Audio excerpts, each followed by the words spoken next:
Hello everyone, and welcome to the English Globe. Today, we are going to talk about something very important, the situation between Iran and Israel. This is a big topic in the news, and we will help you understand it using clear and simple English. So don't worry if you are just starting to learn. Yes, this conflict is not easy to understand because it has a long history. But in this episode, we will explain everything step by step. We will use slow speech, clear vocabulary, and simple grammar to help you follow along easily. Our goal is to help you learn English and understand the world better at the same time. It's important to say that we are not here to take sides. This podcast is neutral. We are not saying who is right or who is wrong. We only want to give you the facts in a respectful way. The conflict between Iran and Israel is serious, and many people feel strong emotions about it. We believe learning English through real-world topics can help you grow faster.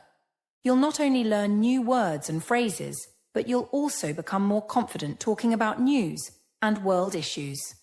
That's why today's topic is a perfect chance to learn English in a smart and useful way.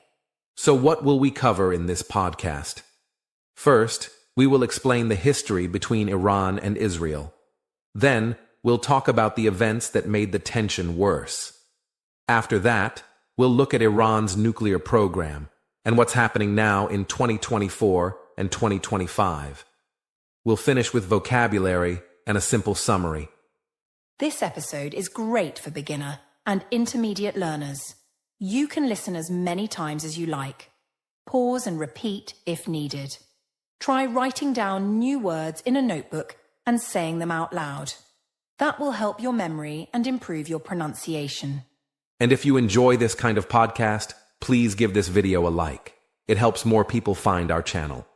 Also, don't forget to subscribe to the English Globe for more English learning episodes like this. We cover real topics, slow English, and useful vocabulary for your daily practice.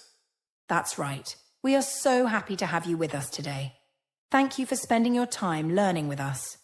Now, let's begin our journey into understanding the situation between Iran and Israel, starting with the history of their relationship and how the tension first began.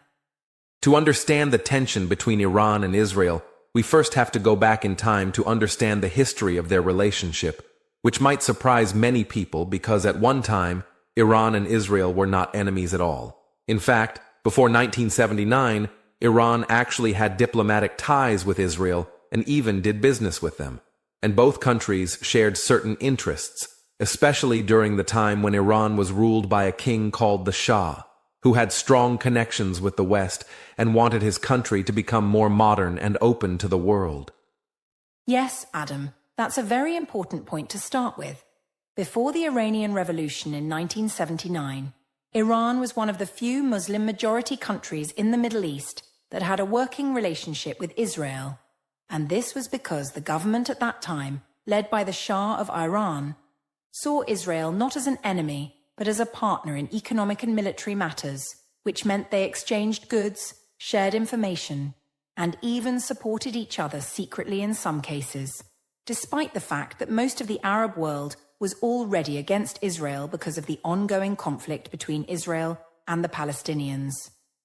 But everything changed in 1979 when a major revolution happened in Iran, and the people of Iran overthrew the Shah and replaced his rule with a new Islamic government led by a religious leader named Ayatollah Khomeini, who believed that Iran should no longer follow the ideas of the West and instead return to strong Islamic values. And from the very beginning, this new government was very clear in its position. It saw Israel not only as a political enemy, but as a moral and religious threat that should not exist in the region at all. That's exactly right. The new Iranian leaders started calling Israel the Zionist regime and began speaking out very strongly against it in every speech and international meeting, saying that Israel was occupying Palestinian land and that it had no right to be there. And from that moment on, Iran stopped all relations with Israel and began to support groups that were fighting against it. And this created a deep and dangerous hostility that continues to grow even today, more than 40 years after the revolution. So, to make it simple for our listeners, before 1979, Iran and Israel had a working relationship, but after the Islamic Revolution, Iran changed its government and its ideology completely, and since then, Iran has not only refused to recognize Israel as a country, but it has also made it a central part of its foreign policy to oppose Israel in every way, from speeches and protests to support for armed groups that also want to destroy Israel, which we will talk about more in the next sections. This history is very important because it shows us that the Iran-Israel conflict is not only about politics or land, it's also about beliefs, values, and ideologies. And that makes it much harder to solve through normal diplomatic talks, because when two countries see each other, not just as rivals but as enemies of their values and identity, it becomes much more difficult to find peace or even to sit at the same table to talk. And that's one of the main reasons why this conflict has lasted so long.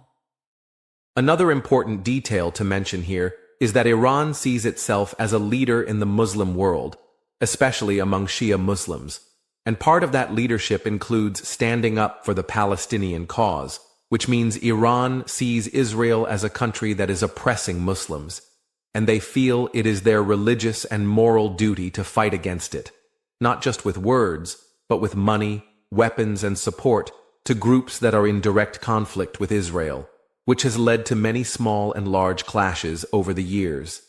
And from Israel's point of view, the rise of the Islamic Republic of Iran was a big and dangerous shift in the region, because now there was a powerful country in the Middle East that openly wanted to destroy Israel and had the resources to support enemies that were right next to Israel's borders. So naturally, Israel saw this not just as a political challenge, but as a serious security threat. And over time, this fear grew stronger as Iran became more active in countries like Lebanon, Syria, and Gaza. So when people ask why Iran and Israel are in conflict today, they often think it's something recent, but the truth is that the roots of this conflict go back more than 40 years, and they are connected to big changes in leadership, religious beliefs, and national goals. And unless we understand how all of this began, it's very hard to understand what is happening now. And that's why history is not just interesting, but necessary when we want to learn about international problems like this one. In the next part of this podcast, we'll look at the key events that made the situation even worse. Military actions, attacks, and decisions made by both sides that pushed Iran and Israel further apart. And we'll also begin to explain how Iran started helping certain groups in the Middle East that are fighting against Israel, and why this support has become one of the most dangerous parts of the whole conflict. But before we go, we want to remind you of something very important. Yes, if you're enjoying this podcast and learning something new, please give this video a thumbs up and subscribe to our YouTube channel, The English Globe. Your support helps us create more useful English learning content on real-world topics. And if you want to help others understand this topic too, feel free to share the episode with your friends who are also learning English. Now that we understand how the tension between Iran and Israel began after the Iranian Revolution of 1979, it's time to talk about the major events that made the conflict even more serious over the past few decades. These events include military operations, political decisions, and support for armed groups, and each event added more stress and danger to the relationship between the two countries. Some of these moments were quiet and happened behind the scenes, while others were very public and shocked the world, but together they have created a situation where both Iran and Israel see each other as long-term enemies. One of the first major developments was Iran's support for Hezbollah, a powerful armed group in Lebanon that was formed in the 1980s. Hezbollah is a Shia Muslim group that receives weapons, training, and money from Iran, and its main goal is to fight against Israel and remove its presence from the region. This group has been involved in many deadly battles with Israel, especially in southern Lebanon, and Israel considers Hezbollah to be one of the biggest threats to its security. For Iran, supporting Hezbollah is not only a way to help its allies, but also a way to stay close to Israel's northern border and keep pressure on the country without directly attacking it. Another major event was the 2006 war between Israel and Hezbollah, which lasted for over a month and caused massive destruction, especially in Lebanon. During this war, thousands of rockets were fired into Israel, and Israel responded with strong airstrikes and ground attacks. Even though the war ended without a clear winner, it showed the world that Iran-backed groups like Hezbollah could create serious problems for Israel. This war made Israel more focused on stopping Iran's influence in the region, and it began to plan military and intelligence operations to weaken Iran's power, especially its support for other armed groups. In addition to Lebanon, Iran also began supporting groups in the Palestinian territories, especially in Gaza, where the group Hamas is based. Like Hezbollah, Hamas is strongly against Israel and has received support from Iran to help it grow stronger and more dangerous. Iran gave Hamas the tools to build rockets and tunnels, which have been used in many attacks against Israel. Whenever there is violence between Israel and Gaza, Iran is often blamed for helping to make the situation worse. This ongoing support for groups that fight Israel has made the relationship between the two countries even more hostile and difficult to repair. Another important event in this conflict was Israel's decision to begin targeting Iranian military forces in Syria. After the Syrian civil war began in 2011, Iran sent its military forces and advisors to support the Syrian government, and over time, Iran built military bases and moved weapons closer to Israel's border. In response, Israel launched hundreds of airstrikes on Iranian positions in Syria to stop weapons from reaching Hezbollah and to prevent Iran from becoming too strong in the area. These strikes happened many times, and although Iran did not always respond, they added more danger to the situation and increased the risk of a wider war. But perhaps the most serious part of the Iran-Israel conflict is Iran's nuclear program, which we will discuss in more detail in the next section. Israel believes that Iran is trying to build nuclear weapons, and this has made the situation much more dangerous. In fact, Israel has taken secret actions to stop Iran's progress, including cyberattacks and the assassination of key scientists. One well-known attack was the Stuxnet cyber attack in 2010, which damaged Iran's nuclear equipment and slowed down its program. Israel has also been linked to attacks on nuclear sites and important people inside Iran, which has caused Iran to become even more determined to continue its program. One shocking moment happened in 2020 when Iran's top nuclear scientist, Mohsen Fakhrizadeh, was assassinated in Tehran. Iran blamed Israel for the attack, and many international experts believed that Israel was behind it. This event made global headlines and increased the tension between the two countries. Iran promised to take revenge, and many people feared that this could lead to direct military conflict. Events like this show that the conflict is not just political, it also involves secret operations, spies, and attacks that happen quietly, but can have major effects on the safety of the region. All of these events, the rise of Hezbollah, the 2006 war, Iran's support for Hamas, Israel's airstrikes in Syria, cyber attacks, and assassinations, have created a long list of reasons why Iran and Israel do not trust each other and remain in conflict. Every time one side takes action, the other side becomes more defensive and responds in ways that make things even worse. It's a cycle of fear, anger, and violence that continues year after year. Both countries feel that they must protect themselves, and this belief pushes them to take aggressive steps, even if those steps bring them closer to war. What makes this situation more dangerous is that many of these actions happen in secret, and there are very few direct talks between Iran and Israel. They do not have embassies or meetings, and they mostly talk about each other through threats and warnings in the media. This means that misunderstandings can happen easily, and if one side makes a mistake, it could lead to a bigger war that no one really wants. That's why the world watches this conflict very closely.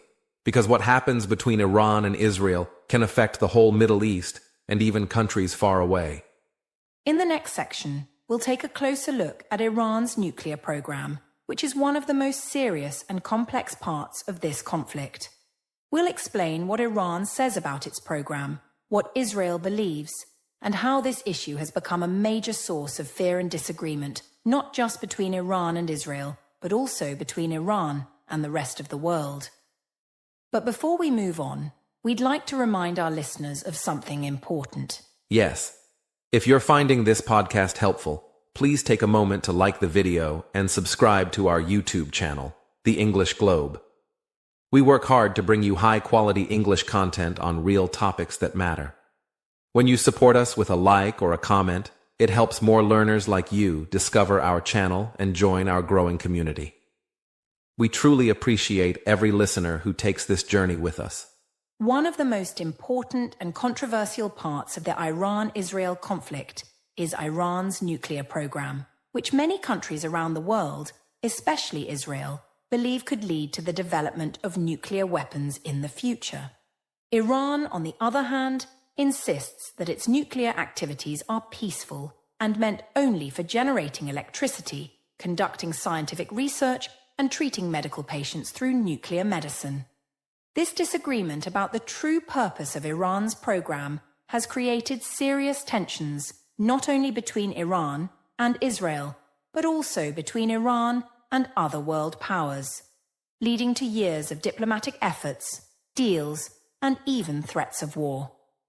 The story of Iran's nuclear program began in the 1950s with support from the United States during a time when the two countries were allies. But after the 1979 revolution, the program slowed down and became more secretive. Over the years, Iran started building nuclear facilities and enriching uranium, which is a process that can be used either for peaceful purposes like powering nuclear reactors or for making the core of a nuclear bomb, depending on the level of enrichment. Iran has always claimed that it has no intention of building a nuclear weapon, but its lack of transparency in the early 2000s made many countries suspicious, especially Israel, which sees a nuclear-armed Iran as an unacceptable threat to its very survival.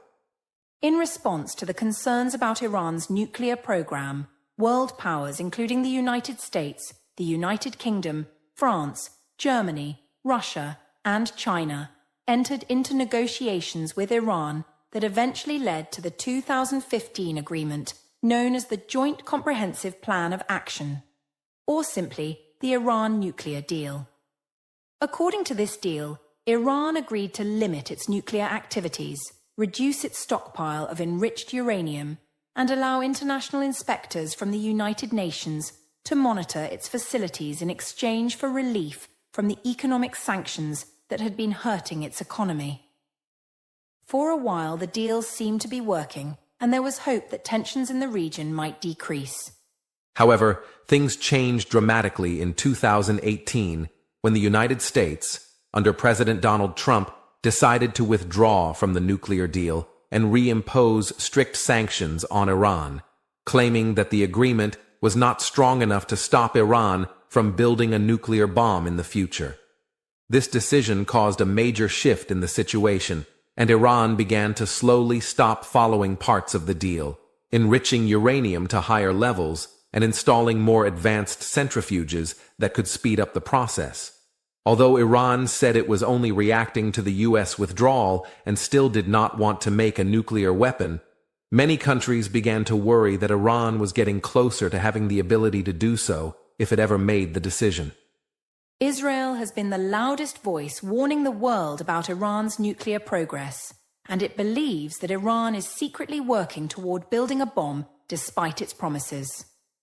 Israeli leaders have said many times that they will never allow Iran to become a nuclear-armed country, and they are prepared to take military action if needed to prevent it.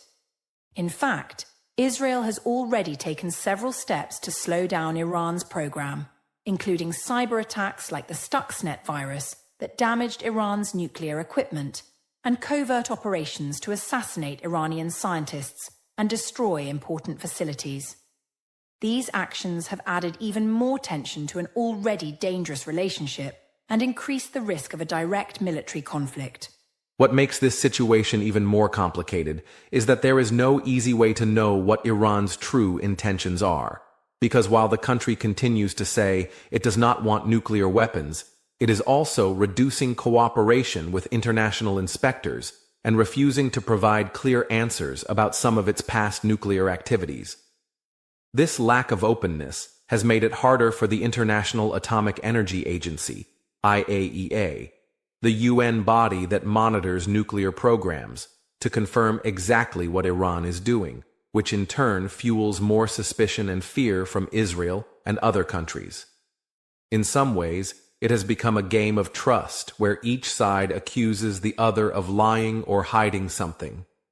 At the same time, there are people in both Iran and Israel who believe that the growing tension over the nuclear issue could be solved through diplomacy instead of war. And they argue that a return to negotiations and a new, stronger nuclear agreement could reduce the risk of conflict. These voices say that military attacks might only delay Iran's program for a short time while causing more violence and instability in the region. However, reaching a new deal is not easy, especially because there is a lot of mistrust and both sides have strong reasons to doubt each other's promises. The political situation inside both countries, as well as pressure from allies and enemies, makes it very hard for leaders to take risks or show flexibility. So now we are in a situation where Iran is continuing to expand its nuclear program beyond the limits of the old deal, and Israel is becoming more worried and more aggressive in its actions to stop it. Many experts say that Iran is only a few months away from having enough highly enriched uranium to build a bomb if it chooses to, although building an actual weapon would still take more time and testing. Still, the fear that Iran might one day surprise the world with a nuclear test has created a sense of urgency among Israeli leaders and other world powers who are trying to decide what to do next. The world is watching closely, hoping that things don't move toward a dangerous confrontation. It's important to understand that this issue is not just about two countries. It affects the whole region and even the entire world. If Iran were to get nuclear weapons, other countries in the Middle East, like Saudi Arabia, might try to get them too, and that could start a new arms race that would make the region much more unstable. On the other hand, if Israel attacks Iran's nuclear sites, it could lead to a larger war that draws in Hezbollah, Hamas, and other Iran-backed groups, and this would cause a major crisis that could take years to recover from. That's why so many people around the world are urging both sides to avoid violence and find a peaceful solution. In the next section of our podcast, we'll look closely at how other countries are involved in this conflict and what role the United States, Russia, China, and the United Nations have played over the years. We'll also explore how international diplomacy and global politics shape the decisions made by Iran and Israel, and whether there is any real hope for peace in the future. So stay with us as we continue to explore this complex and important issue in simple, easy-to-understand English.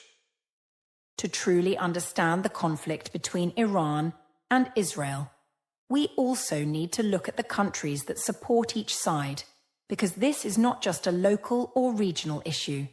It has grown into a global one, with many powerful nations becoming involved in different ways, depending on their interests, alliances, and views about security, religion, and international power.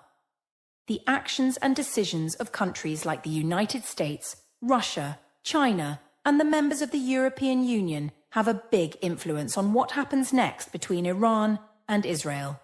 And in many ways, these outside powers have made the situation more complicated, but also more connected to world politics. Let's start with the United States, which has been a close ally of Israel since the country was established in 1948 and continues to give it strong military, economic, and diplomatic support today.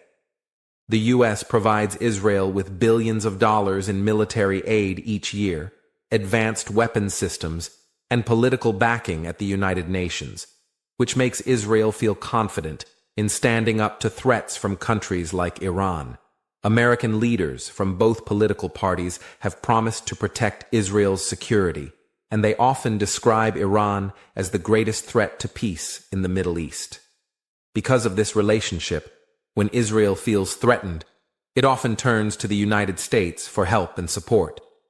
On the other hand, the relationship between the United States and Iran has been deeply hostile ever since the Iranian Revolution in 1979, when the Islamic Republic replaced the pro-Western Shah and a group of students stormed the U.S. Embassy in Tehran, holding American diplomats hostage for more than a year.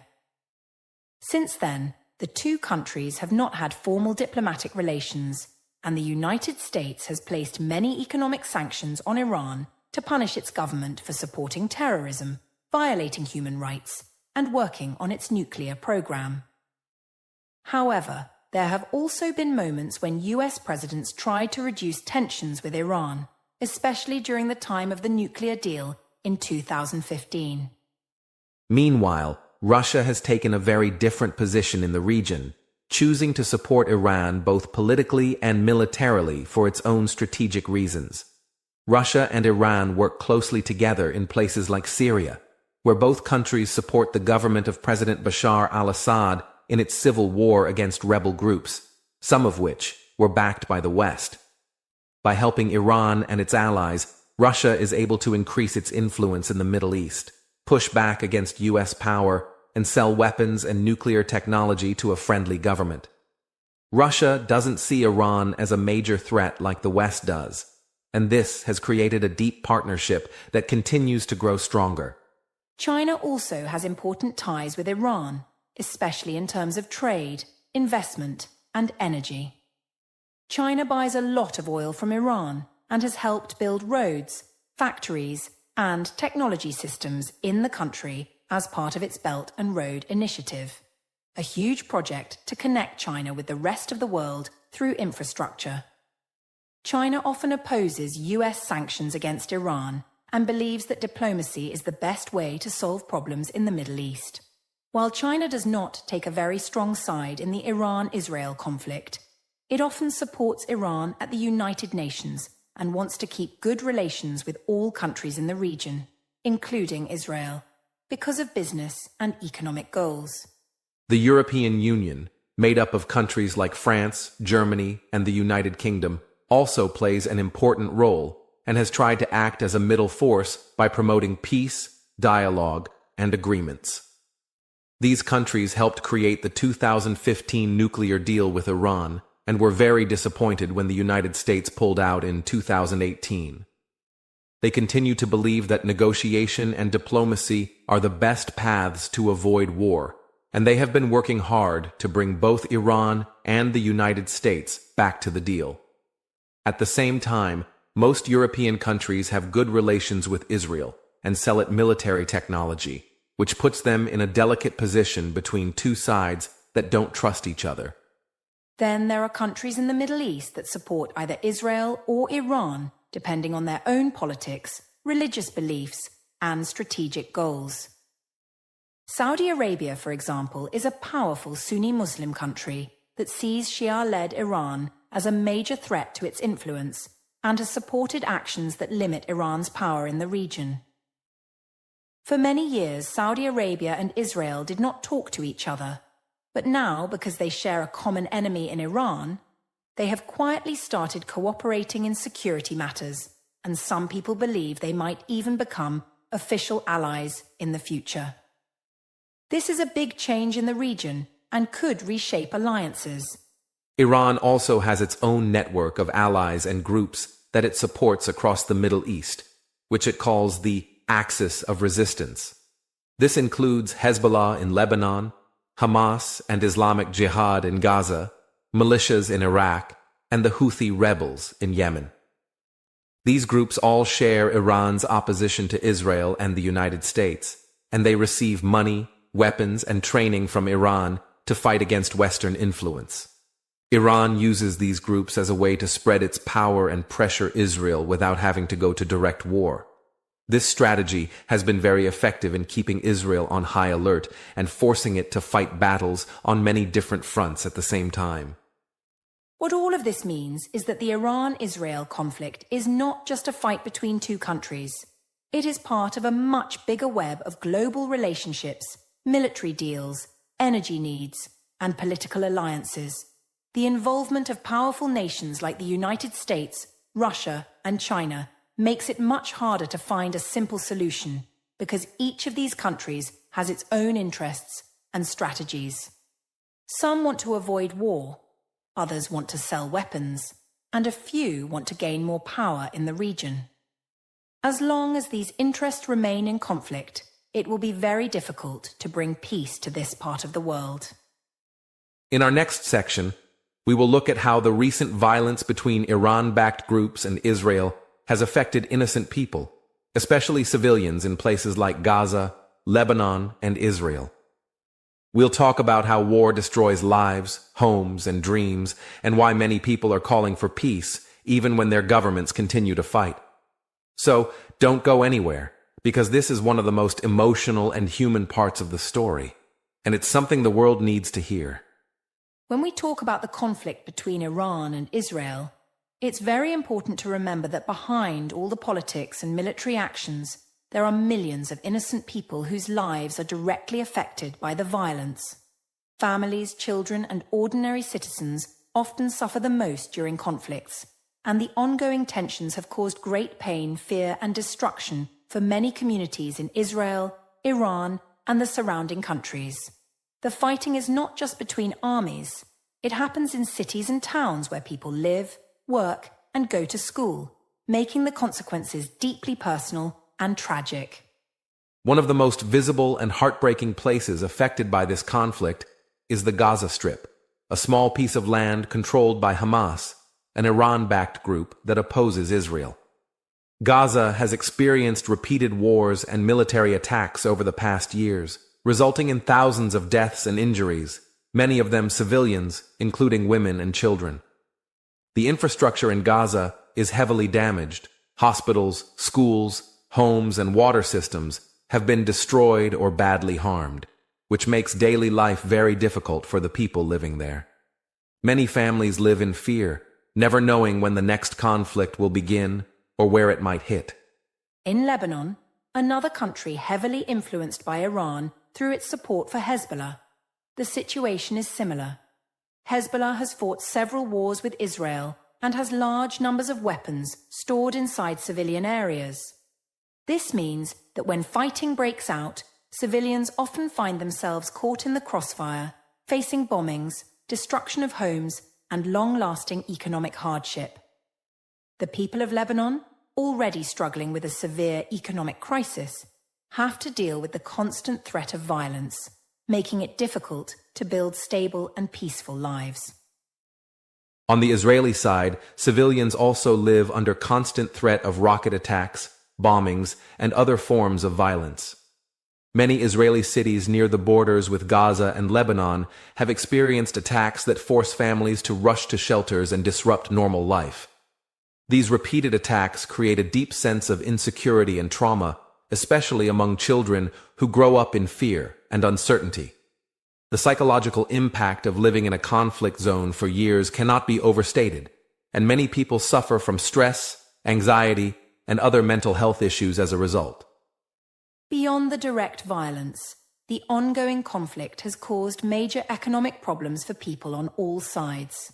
In Gaza, the blockade imposed by Israel and Egypt restricts the movement of goods and people, leading to high unemployment, poverty, and lack of access to essential services like clean water and electricity. In Iran, the economic sanctions and political isolation have made everyday life harder, limiting access to important medicines and basic supplies. Israel, too, spends huge amounts of money on defense and emergency preparedness, which affects its national budget and priorities. Many humanitarian organizations and international groups try to provide help and support to the affected populations, offering food, medical care, shelter, and education. However, their work is often made difficult by the security situation political disagreements, and restrictions placed by governments and armed groups. Despite these challenges, volunteers and aid workers continue to risk their lives to bring relief and hope to people caught in the middle of this long-lasting conflict. The human cost of the Iran-Israel conflict reminds us that the consequences of war are not just political or military, they are deeply personal and affect the most vulnerable members of society. When children lose their homes, families lose loved ones, and communities face destruction, the wounds run deep and take generations to heal. This is why many voices around the world are calling for peace, dialogue, and understanding, hoping that future generations will not have to suffer the same pain. It's also important to recognize that many people inside Iran, Israel, and the wider region want peace and stability, but they often feel powerless against the decisions made by their governments and military leaders. Ordinary citizens are tired of the violence, the fear, and the uncertainty, and they hope for a future where their children can grow up without the threat of war. These hopes for peace are sometimes overlooked in the headlines, but they represent a powerful desire shared by many. As listeners, understanding the human cost of this conflict helps us see beyond political arguments and military strategies, reminding us that at the heart of every news story are real people with hopes, dreams, and lives interrupted by violence. This awareness can inspire us to learn more, speak out for peace, and support efforts to reduce suffering wherever conflicts happen in the world. In the next section, we will explore the recent escalations in violence, including rocket attacks, airstrikes, and border clashes, to help explain how these actions affect the possibility of peace and what could happen next. We will also talk about how the international community responds to these outbreaks of violence and what steps might be taken to prevent future wars. In recent years, tensions between Iran and Israel have increased dramatically, leading to a series of violent escalations that threaten to push the region into a larger conflict. These escalations often begin with actions such as rocket attacks, airstrikes, or covert operations, and then quickly spiral into cycles of retaliation and counter-retaliation. For example, Iran-backed groups in Gaza or Lebanon may launch rockets into Israeli territory, which Israel responds to with airstrikes targeting militant sites or weapons storage facilities. This back-and-forth violence creates an unstable situation where even a small incident can ignite a much bigger confrontation. One major concern is that these escalations are not isolated events, but are connected to the broader regional and international conflicts involving Iran's nuclear program, Israel's security concerns, and the alliances we discussed earlier. For instance, when Israel attacks Iranian-backed militias in Syria or Iraq, it aims to prevent Iran from gaining a stronger foothold close to its borders. Iran, in turn, views these attacks as threats to its sovereignty and responds by supporting proxy groups that can strike back. This constant pressure and mistrust make it very difficult for either side to step back and negotiate peace. The recent escalation cycles have also shown how dangerous the conflict can become for civilians on both sides. Rocket barrages from Gaza and southern Lebanon target Israeli cities and towns, forcing millions to seek shelter and disrupting daily life. Israeli airstrikes aim to destroy militant infrastructure, but often hit residential areas, causing casualties and damage to civilian homes and services. This cycle of violence feeds hatred and fear on both sides, making it harder for peace advocates to gain support and harder for governments to avoid military action. Another worrying factor is the use of new technology and tactics, such as drones, cyberattacks, and precision missiles, which increase the speed and scale of attacks. These technologies allow both Iran and Israel to strike targets far from the battlefield, increasing the risk of unintended damage or escalation. Cyberattacks, for example, can target critical infrastructure like power grids or communication networks, affecting millions of civilians and causing widespread disruption. The increasing complexity and sophistication of the conflict make it harder to predict and control, raising the stakes for everyone involved. International reactions to these escalations vary widely, with some countries calling for restraint and dialogue, while others openly support one side or the other.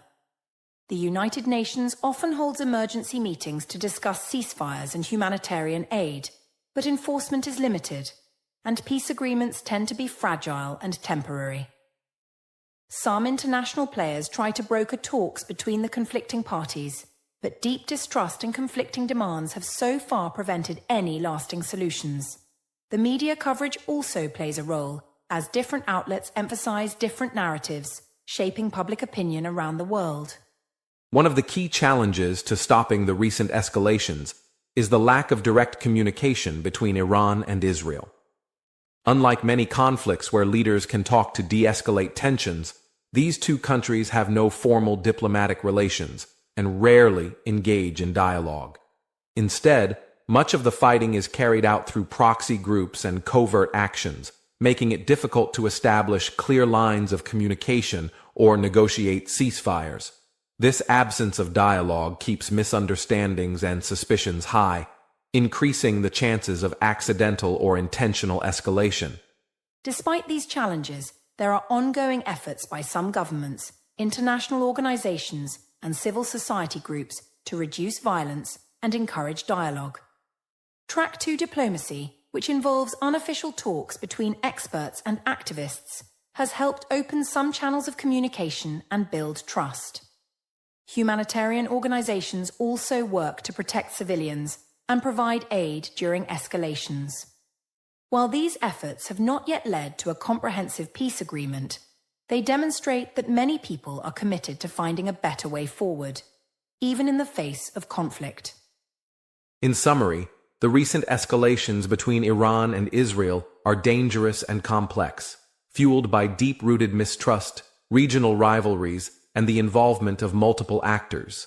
The violence disrupts millions of lives and threatens to spread further if not managed carefully. Understanding these escalations helps us see why peace is so difficult to achieve and why the international community must continue to push for dialogue, restraint, and long-term solutions. Next, we will discuss possible paths toward peace and what changes might help reduce tensions in the future.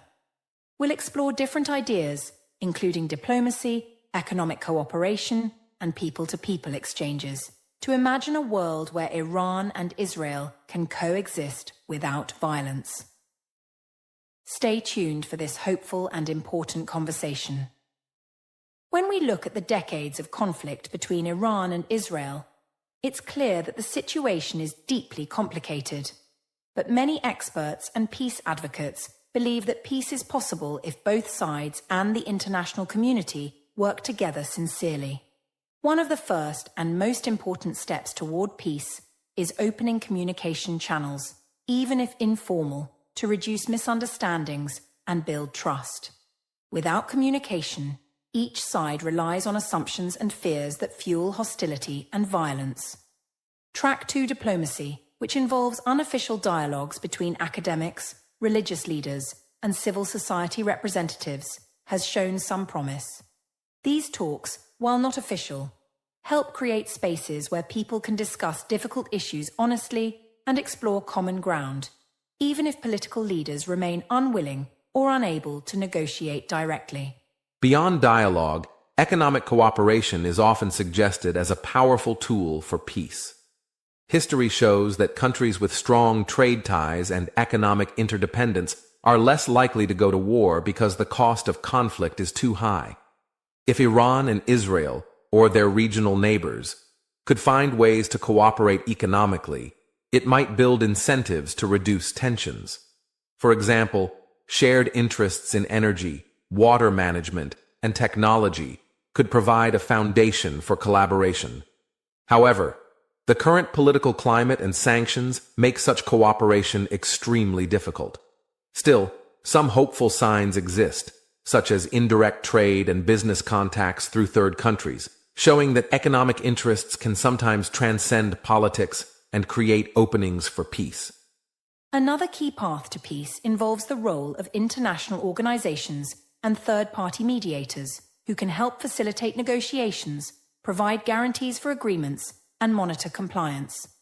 The United Nations, the European Union, and countries like Switzerland and Norway have historically played important roles in mediating conflicts around the world.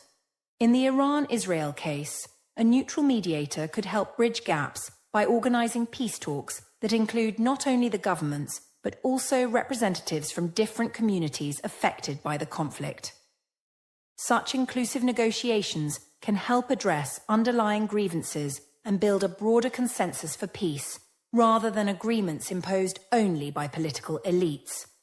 People-to-people initiatives are another hopeful avenue. Often, ordinary citizens on both sides have little contact with each other and only hear negative stories about the enemy.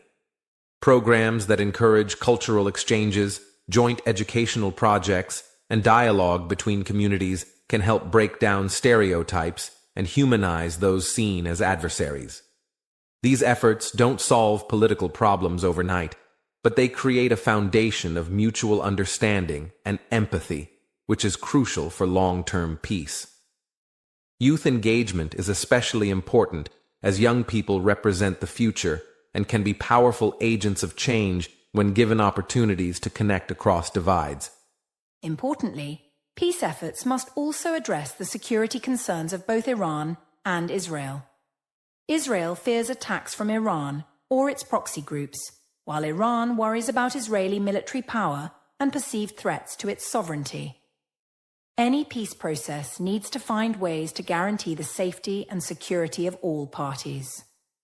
Confidence-building measures such as arms control agreements, transparency in military activities, and demilitarized zones could help reduce fears and lower the risk of accidental conflict. Without addressing these security dilemmas, mistrust will remain high, making lasting peace unlikely. The role of public opinion is critical as well. In both Iran and Israel, many people remain skeptical about peace due to years of conflict and propaganda. Peace initiatives need to be supported by education and media that promote dialogue, respect for human rights, and the benefits of peaceful coexistence. Governments and civil society organizations can work together to build a culture of peace, encouraging people to reject hatred and violence. This shift in mindset is challenging but essential because peace cannot be imposed from above. It must be supported by the people who live in these societies. Finally, we cannot ignore the broader regional and international context. The Iran-Israel conflict is part of a larger Middle Eastern puzzle involving many countries with competing interests and alliances. For peace to be sustainable, regional cooperation and support are necessary. This means engaging neighboring countries in peace efforts, addressing related conflicts, and promoting economic development and stability across the region. International powers like the United States, Russia, China, and the European Union also have important roles in encouraging dialogue and providing incentives for peace. Their involvement must be balanced and focused on supporting a fair and just resolution rather than exacerbating divisions. In summary, while the path to peace between Iran and Israel is challenging and filled with obstacles, many avenues exist that could help reduce tensions and eventually bring an end to decades of conflict. Open communication, economic cooperation, mediation by neutral parties, grassroots dialogue, addressing security concerns, public support for peace, and regional and international cooperation all play essential roles. Achieving peace will require patience, courage, and the willingness of many different actors to come together with a shared vision of a safer, more peaceful future. In our final section, we will look at what the future might hold for this conflict, possible scenarios, ongoing risks, and the importance of staying informed and hopeful. Understanding the situation fully helps us engage as global citizens who care about peace and justice around the world. Stay with us for this important conclusion. When discussing the conflict between Iran and Israel, it is crucial to go beyond the political rhetoric and military strategies to truly understand the devastating humanitarian consequences that ripple across the region, affecting millions of innocent lives in profound and lasting ways. The human cost of this conflict is immense and multifaceted, stretching far beyond the battlefield into the everyday realities of families, children, and communities who face the constant threat of violence, displacement, and severe economic hardship. In areas directly affected by hostilities, civilians live under the shadow of fear, with their safety and basic human rights often compromised as infrastructure is destroyed, healthcare systems collapse, and access to education becomes limited or impossible. The psychological toll is equally alarming, with trauma and mental health crises sweeping through populations forced to endure repeated cycles of conflict, loss, and uncertainty. These humanitarian issues are not isolated incidents, but part of a broader pattern that perpetuates suffering and undermines prospects for peace and development. In examining the humanitarian dimension of the Iran-Israel conflict, it is important to recognize that the impact extends well beyond the borders of these two nations, encompassing neighboring countries such as Lebanon, Syria, and the Gaza Strip, where proxy groups aligned with Iran frequently clash with Israeli forces. This regional spillover amplifies the human suffering, as entire populations in these zones live under constant threat of violence, with many forced to flee their homes and seek refuge in overcrowded camps or precarious living conditions. The displacement of civilians not only disrupts their lives, but also creates long-term challenges for host countries and international humanitarian agencies struggling to provide sufficient food, clean water, medical care, and shelter. Refugees often endure years or even decades in limbo, lacking the stability necessary for rebuilding their lives or contributing productively to society. This protracted displacement exacerbates poverty, hinders access to education, and increases vulnerability to exploitation and abuse, especially among women and children.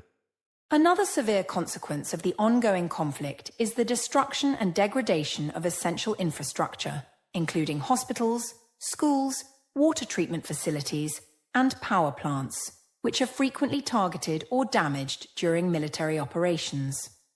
The destruction of healthcare infrastructure has particularly devastating effects, as it not only limits the ability to treat injuries caused by violence, but also hampers the management of chronic diseases, maternal and child health, and vaccination programs. In many conflict-affected areas, hospitals operate at reduced capacity or are forced to close altogether, leaving vulnerable populations without access to vital services. Similarly, damage to schools interrupts education for thousands of children, depriving them of stability and hope for the future. The disruption of water and electricity supplies further compounds daily hardships, contributing to poor sanitation and increasing the risk of disease outbreaks. Rebuilding this infrastructure requires significant time and resources, which are often scarce due to ongoing insecurity and political challenges. Economically, the conflict exacerbates hardship by destroying businesses, disrupting markets, and limiting employment opportunities. In Israel and Iran alike, economic sanctions, military expenditures, and instability reduce investment and growth prospects, leading to high unemployment rates and declining living standards. For many families, the loss of income and rising costs of basic goods push them into poverty, increasing food insecurity and limiting access to healthcare and education. The economic impact is especially harsh on youth, who face a bleak job market and limited opportunities, which can foster frustration, hopelessness, and in some cases, radicalization or participation in armed groups. Women and marginalized communities often bear a disproportionate share of these economic burdens, facing barriers to employment and social services that deepen existing inequalities. Beyond the physical and economic hardships, the psychological and emotional toll on individuals and communities cannot be overstated. Prolonged exposure to violence, displacement, and uncertainty leads to high rates of trauma, anxiety, depression, and post-traumatic stress disorder, PTSD. Children growing up in conflict zones are especially vulnerable, as their developing minds absorb the constant stress and fear, affecting their cognitive, emotional, and social development. This trauma often remains unaddressed due to limited mental health services, stigma, and the overwhelming scale of need. The cumulative effect of these psychological wounds is profound, creating cycles of suffering that can last generations and hinder reconciliation efforts by perpetuating fear, mistrust, and hatred between communities. Healing this psychological damage requires comprehensive, long-term programs that integrate mental health care with community support and peace-building initiatives. Humanitarian organizations and international agencies play a critical role in mitigating these impacts by providing emergency relief, medical care, shelter, and psychosocial support to affected populations. However, their efforts face significant challenges, including restricted access due to ongoing fighting, bureaucratic obstacles, and security risks for aid workers. Ceasefires and humanitarian pauses in conflict are vital to enable aid delivery and allow vulnerable populations to receive assistance. The protection of civilians and respect for international humanitarian law, which mandates the safeguarding of non-combatants and humanitarian personnel during conflicts, are essential to reducing suffering. Unfortunately, violations of these laws are common in protracted conflicts, leading to further harm and complicating efforts to address humanitarian needs. International support and pressure can be pivotal in encouraging all parties to uphold humanitarian principles and facilitate aid access. Public awareness campaigns, advocacy by human rights organizations, and diplomatic efforts are necessary to highlight violations and demand accountability. Furthermore, rebuilding trust between communities through grassroots initiatives such as interfaith dialogues, cultural exchanges, and joint reconstruction projects can help address some of the deeper wounds caused by conflict and foster social cohesion. These peace-building efforts complement humanitarian aid by creating environments where recovery and reconciliation become possible. Finally, it is essential to view the humanitarian impact not as a side issue, but as central to any efforts aimed at resolving the Iran-Israel conflict. Addressing human suffering and protecting civilian lives must be priorities alongside political negotiations and security concerns. Without a focus on the human dimension, peace agreements risk ignoring the needs and rights of those most affected by the conflict, leading to fragile solutions that fail to deliver lasting stability. By prioritizing humanitarian protection, supporting recovery and development, and promoting justice and reconciliation, the international community and regional actors can contribute to breaking the cycle of violence and building a more hopeful future for all people in the region. Understanding the human cost reminds us why this conflict matters deeply, not only in terms of geopolitics, but in terms of real people's lives. Behind every headline are mothers, fathers, children, doctors, teachers, and countless others whose hopes, dreams, and futures hang in the balance. As global citizens, it is our responsibility to stay informed, advocate for peace, and support efforts that alleviate suffering and build bridges toward understanding and coexistence. In doing so, we honor the shared humanity that connects us all, even in the most divided regions of the world. As we come to the final part of our discussion, it's important to look ahead and think about what the future might hold for the ongoing conflict between Iran and Israel. The truth is, there are several possible scenarios, ranging from a continued cycle of violence and tension to a hopeful resolution based on diplomacy and mutual understanding. Unfortunately, without changes in policy, leadership, or significant external pressure, the risk remains high that the conflict will persist or even escalate. However, it's equally important to remember that history has shown us that long-standing conflicts can be resolved through persistent effort, dialogue, and sometimes unexpected breakthroughs. One scenario that worries many experts is the possibility of a wider regional war. Because Iran supports various militias and proxy groups in neighboring countries like Lebanon, Syria, and Gaza, any significant escalation could draw multiple actors into the conflict. This would not only worsen the humanitarian crisis, but also destabilize the entire Middle East and affect global security, including the flow of energy resources that impact the world economy. On the other hand, international diplomatic efforts and pressure could prevent such a scenario if all parties see that escalation is too costly and counterproductive. Another potential outcome is a prolonged stalemate, where neither side can achieve a decisive victory or peaceful agreement. This would mean living with ongoing skirmishes, cyberattacks, espionage, and a tense military buildup, with frequent flare-ups that disrupt lives and economies but don't resolve the core issues. While this scenario may seem bleak, it could also create an environment where peace negotiations remain possible, as both sides might eventually seek a way to reduce costs and find compromises. A more optimistic future involves gradual steps toward peace, such as small-scale agreements on specific issues, like prisoner exchanges, ceasefires, or economic cooperation, that build trust and pave the way for broader dialogue. These steps require courageous leadership, willing to take political risks and engage with the other side. Grassroots peace movements and international diplomacy would play critical roles in supporting these efforts. Over time, such incremental progress could lead to formal peace talks and a more stable relationship. Whatever the future holds, it's crucial for people around the world to stay informed and engaged. Understanding the history, causes, and human impact of the Iran-Israel conflict helps us become better global citizens. Awareness can also lead to support for peaceful solutions, humanitarian aid, and pressure on leaders to prioritize diplomacy over violence. Media literacy is important too, as coverage of the conflict can sometimes be biased or incomplete. Seeking balanced information and listening to diverse perspectives can help build empathy and understanding.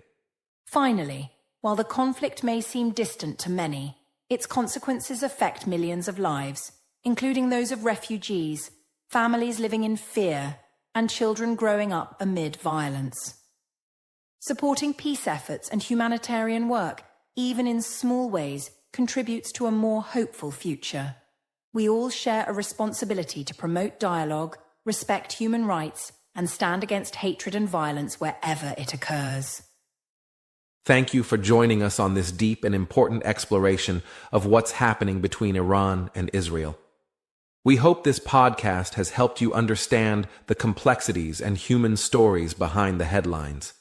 Remember, peace is possible, but it requires effort from all sides and the support of the global community. If you want to learn more about international issues and improve your English along the way, don't forget to check out our other episodes here at the English Globe. Until next time, stay curious and keep learning. Take care.